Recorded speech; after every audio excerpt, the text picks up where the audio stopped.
जब कुदरत अपना रूप दिखाती है तो रूह कांप जाती है और ऐसा ही कुछ हुआ था फ्लाइट 571 के साथ। ये प्लेन एक बर्फीली पहाड़ी पर क्रैश हुआ, जमीन से हजारों फीट ऊपर। और इस क्रैश में जो पैसेंजर्स बचे रह गए उनके पास खुद को बचाने के लिए सिर्फ एक ही चारा था, अपने ही फैमिली मेंबर्स और यार दोस्तों का मांस खाना। फ्लाइट 571 की कहानी, चाहे इसे आप दुनिया का सबसे बड़ा चमत्कार कहो या मानव इतिहास की सबसे बड़ी क्रूरता, लेकिन इस कहानी को सुनकर आपकी रूह कांप जाएगी। ये दिल दहला देने वाली कहानी शुरू होती है 12 अक्टूबर 1972 को। साउथ अमेरिका के यूरुग्वाई देश से एक चार्टर्ड प्लेन उड़ान भरता है जिसको चिली देश की राजधानी सैंटियागो में पहुंचना है।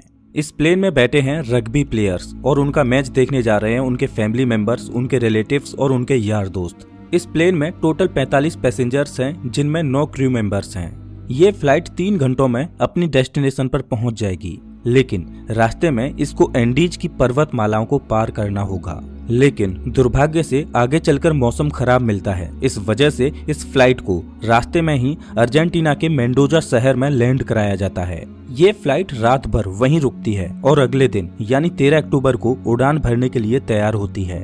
लेकिन परेशानी ये है कि अभी भी मौसम खराब है। लेकिन अच्छी बात यह है कि इस फ्लाइट का जो पायलट है वो इस रूट से पहले भी 29 बार उड़ान भर चुका है।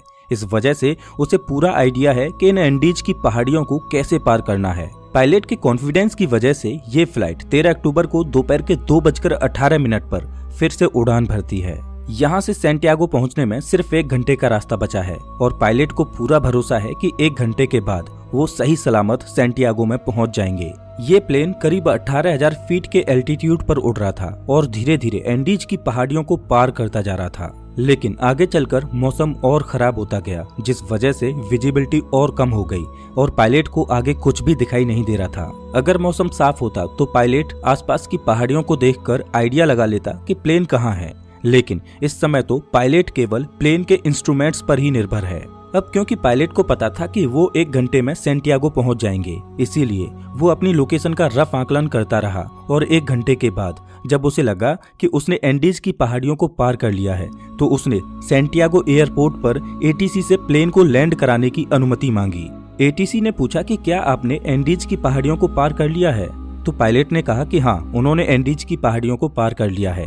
एटीसी भी पायलट द्वारा दी गई लोकेशन पर ही निर्भर थी, तो एटीसी ने प्लेन को लैंड कराने की परमिशन दे दी और पायलट से कहा कि आप प्लेन को 11,500 फीट के एल्टीट्यूड पर ले आओ। 3:21 पर पायलट प्लेन के एल्टीट्यूड को धीरे धीरे घटाने लगा। जैसे ही प्लेन नीचे आता है तो पायलट को दिखाई देता है कि अभी तो एंडीज की पहाड़ियां ही चल रही हैं और सामने एक बहुत बड़ी चट्टान है। जल्दी से पायलट प्लेन को फिर से ऊपर उठाने की कोशिश करते हैं, लेकिन अब बहुत देर हो चुकी थी। प्लेन को ऊपर उठाते उठाते प्लेन का पिछला हिस्सा पहाड़ी से टकरा जाता है और वो टूटकर अलग हो जाता है। प्लेन का पिछला हिस्सा खत्म होने की वजह से पीछे की जो सीटें थीं वो यात्रियों सहित हवा में उड़ जाती हैं और 3 पैसेंजर्स हवा में ही उड़कर खत्म हो जाते हैं। इस टकराव में प्लेन का राइट विंग भी टूट चुका था, जिस वजह से प्लेन डिसबैलेंस हो जाता है, जिस वजह से उसकी दूसरी विंग भी पहाड़ी से टकराती है और वो भी टूट जाती है। अब केवल प्लेन का फ्रंट पार्ट ही बचा था जो 350 किलोमीटर प्रति घंटे की रफ्तार से नीचे ग्लेशियर में टकराता है। प्लेन पूरी तरह से तहस नहस हो जाता है। प्लेन के पायलट तुरंत मारे जाते हैं। 45 में से 12 लोग इस घटना में मारे जा चुके हैं और 33 लोग अभी भी जिंदा हैं, लेकिन इनमें से ज्यादातर बहुत जख्मी हालत में हैं और उन्हें ये भी नहीं पता कि इस समय वो कहां पर हैं। ये क्रैश हुआ प्लेन जमीन से 3,570 मीटर की ऊंचाई पर एंडीज की किसी अनजान पहाड़ी पर बिखरा पड़ा है। क्या वो इस पहाड़ी से बचकर निकल पाएंगे या नहीं, ये कोई नहीं जानता। अभी तक जो हुआ वो तो महज एक छोटा सा ट्रेलर था। इस फ्लाइट की असली कहानी तो अब शुरू होगी। आप कल्पना भी नहीं कर सकते कि आगे चलकर इनके साथ क्या होने वाला है। ये वीरान एंडीज की पहाड़ियां अब इन पर कहर बनकर बरसने वाली हैं। इनकी आगे की स्टोरी जानकर आपकी रूह तक कांप जाएगी। घायल हुए पैसेंजर्स में से एक पैसेंजर था नांदो पराडो, जिसके सिर में चोट आई थी, जिस वजह से वो कोमा में चला गया। परेशानी ये थी कि जल्द ही सूर्य ढलने वाला था और शाम होने वाली थी। इस वजह से रेस्क्यू टीम के पास उनको ढूंढने के लिए ज्यादा वक्त नहीं था और बाई चांस अंधेरा होने से पहले उनको नहीं बचाया गया तो इस बर्फीली पहाड़ी पर रात गुजारना नामुमकिन होगा, क्योंकि यहाँ का तापमान रात में -30 डिग्री सेल्सियस तक पहुँच जाता है। जल्द ही रेस्क्यू के लिए 4 जहाज रवाना किए गए। इन चारों जहाजों ने एंडीज की पहाड़ियों को खंगाल डाला, लेकिन इन्हें कहीं भी कुछ भी नहीं मिला, क्योंकि प्लेन ऐसी जगह पर क्रैश हुआ था जहां पर सफेद बर्फ और घना कोहरा था और प्लेन भी सफेद रंग का ही था। इस वजह से ऊपर से देखने पर रेस्क्यू टीम को क्रैश साइट का अंदाजा ही नहीं हो पा रहा था। देखते ही देखते रात हो गई और उस दिन रात भर के लिए रेस्क्यू ऑपरेशन को स्थगित कर दिया गया। बचे हुए पैसेंजर्स को उम्मीद थी कि वो कैसे भी करके सिर्फ आज की रात काट लें, कल तो उन्हें कोई न कोई बचा ही लेगा। और उन्होंने क्रैश पड़े प्लेन में शेल्टर बनाया और रात गुजारी। ये रात इनके लिए बहुत भयानक थी, क्योंकि आज की रात इन्हें -30 डिग्री सेल्सियस में गुजारनी है। लेकिन इनके पास एक उम्मीद है कि कल इन्हें कोई न कोई ढूंढ लेगा और बचा लेगा। इस उम्मीद में ये इस रात को कैसे भी करके काट लेते हैं। लेकिन 5 लोग इस रात को नहीं झेल पाते और अब जिंदा बचे हुए लोगों की संख्या 33 से घटकर 28 रह जाती है। अगले दिन की सुबह 14 अक्टूबर को सर्च ऑपरेशन फिर से चालू किया जाता है और 11 जहाज इन्हें ढूंढने के लिए उड़ान भरते हैं। लेकिन परेशानी वही थी कि क्रैश हुआ प्लेन सफेद रंग की वजह से बर्फीली पहाड़ियों में नजर ही नहीं आ रहा था। बचाव दल के जहाज सर्वाइवर्स के ऊपर से उड़कर जा रहे थे, लेकिन उन्हें वो नीचे नजर ही नहीं आ रहे थे।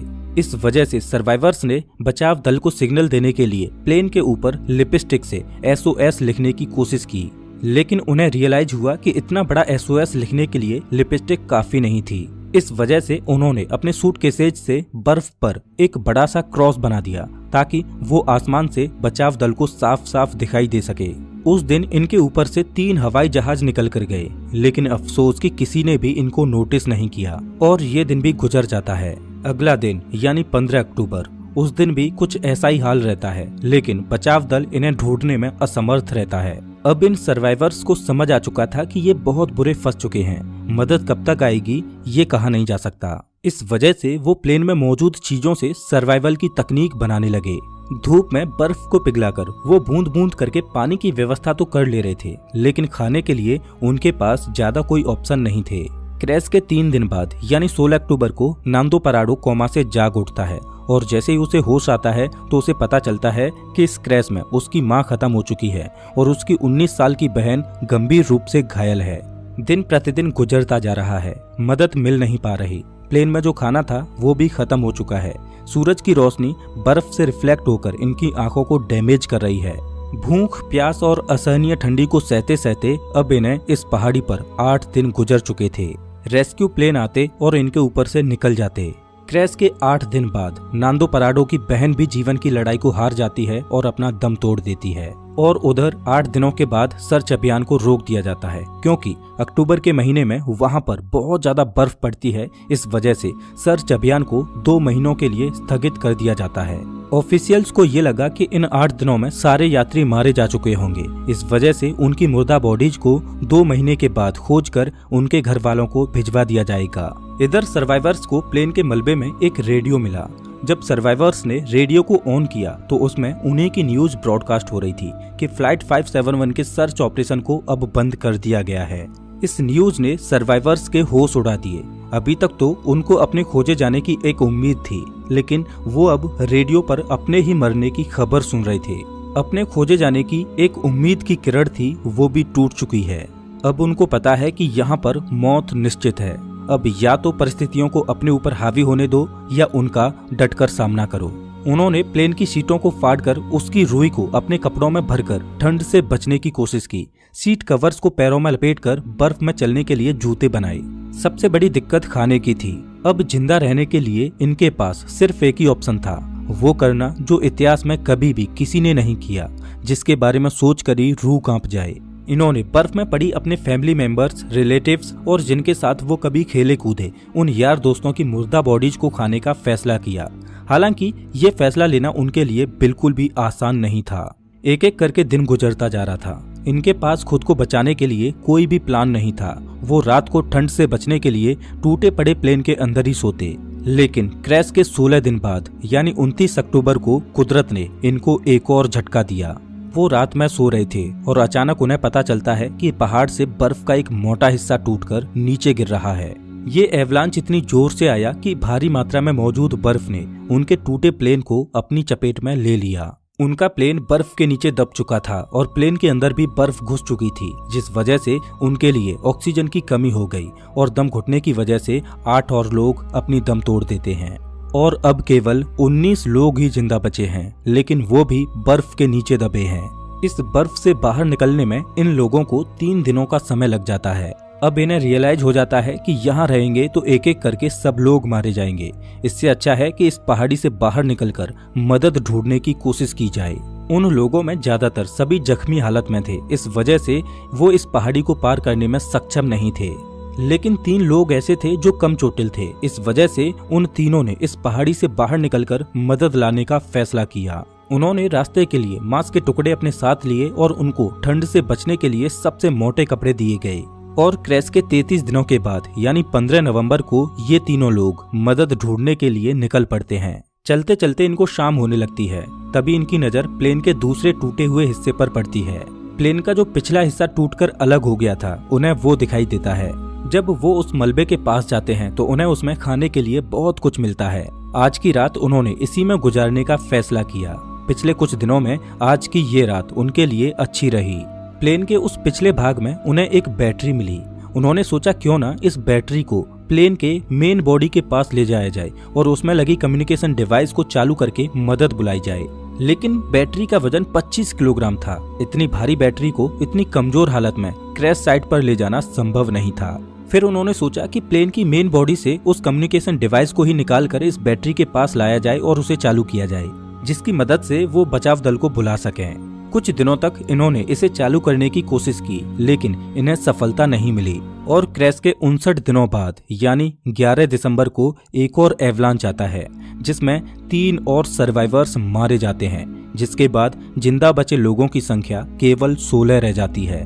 और अब ये तीनों नौजवान कैनेसा, पराडो और विजिंटेन बिना किसी गियर के ग्लेशियर पर चढ़ाई करने के लिए निकल पड़ते हैं। ये तीनों पश्चिम दिशा की ओर चलते चले जाते हैं, लेकिन ये बिल्कुल भी नहीं जानते कि जिस दिशा में ये जा रहे हैं उसमें कोई इंसानी बस्ती इन्हें मिल पाएगी या नहीं। उनको बस ये लग रहा था कि उनको इस सामने वाली पहाड़ी को पार करना है और उन्हें मदद मिल जाएगी, और उन्हें उम्मीद थी कि वो 3 दिनों में इस पहाड़ी को पार कर लेंगे। इसीलिए उन्होंने अपने साथ में सिर्फ 3 दिनों के लिए ही मीट की सप्लाई रखी। इन्होंने धागे से सिलकर एक स्लीपिंग बैग बनाया था, तो ये दिन भर बिना किसी गियर के पहाड़ पर चढ़ते और रात में एक ही स्लीपिंग बैग में तीनों चिपक कर सोते।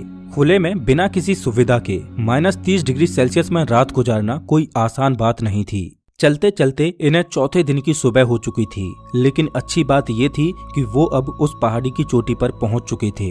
जैसे ही ये पहाड़ की चोटी पर पहुंचे तो इनके पैरों तले जमीन निकल गई, क्योंकि पहाड़ पर चढ़कर इन्हें पता चला कि वो इतने दिनों से जिस दिशा में चल रहे थे वो गलत दिशा थी। आगे रास्ता खत्म ही नहीं होता। अब क्योंकि उनके पास खाने की सप्लाई बहुत कम थी, इस वजह से उन्होंने फैसला किया कि उनमें से एक बंदा क्रैश साइट पर वापस चला जाएगा और 2 लोग आगे जाएंगे। इस वजह से विजिंटन वापस लौट जाता है और पराडो और कनेसा आगे बढ़ते रहते हैं।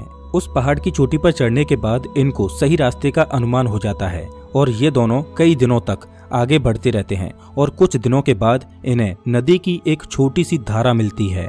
वो उस धारा के साथ साथ नीचे चलते रहते हैं और लगातार 9 दिनों तक चलने के बाद 20 दिसंबर को नदी के दूसरे किनारे पर इन्हें 3 लोग दिखाई देते हैं। ये चलते चलते बहुत थक चुके थे। पिछले 9 दिनों में इन्होंने पहाड़ पर 61 किलोमीटर की हाइकिंग की थी और अब मंजिल इनके सामने थी।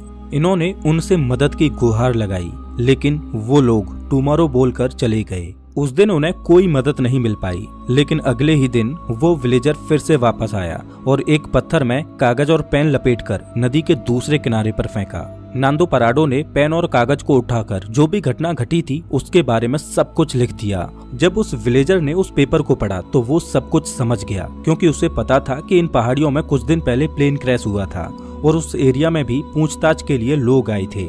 लेकिन वो हैरान था कि ये लोग अभी तक जिंदा कैसे बचे हैं। वो विलेजर जल्द से जल्द शहर गया और आर्मी कमांड के साथ इस इन्फॉर्मेशन को साझा किया और जल्द ही चिली की एयरफोर्स इन्हें रेस्क्यू करने के लिए पहुंचती है। आर्मी ऑफिसर्स पराडो और कनेसा को हेलीकॉप्टर में बिठाकर क्रैश साइट पर पहुंचते हैं और 22 दिसंबर 1972 को क्रैश के 70 दिनों के बाद बचे हुए सर्वाइवर्स को रेस्क्यू किया जाता है। इन लोगों की हालत बहुत ज्यादा खराब थी। इस क्रैश के बाद टोटल 16 लोग ही सरवाइव कर पाते हैं। इनकी ये कहानी सच में दिल दहला देने वाली कहानी थी। लेकिन इससे भी खतरनाक सर्वाइवल की कहानी है एक ऐसे व्यक्ति की जो 438 दिनों तक गहरे समुद्र में फंसा रहा। बीच पैसिफिक ओशियन में एक छोटी सी नाव उसका घर थी, खुला आसमान जिसके नीचे उसे दोपहर की तेज धूप और रात की ठंडी को सहना था। एक अकेला व्यक्ति वीरान समुद्र में 438 दिन यानी 14.5 महीनों तक अकेला मदद की आस लगाए भटकता रहा। इस व्यक्ति की सर्वाइवल की कहानी आपको सच में हैरान कर देगी।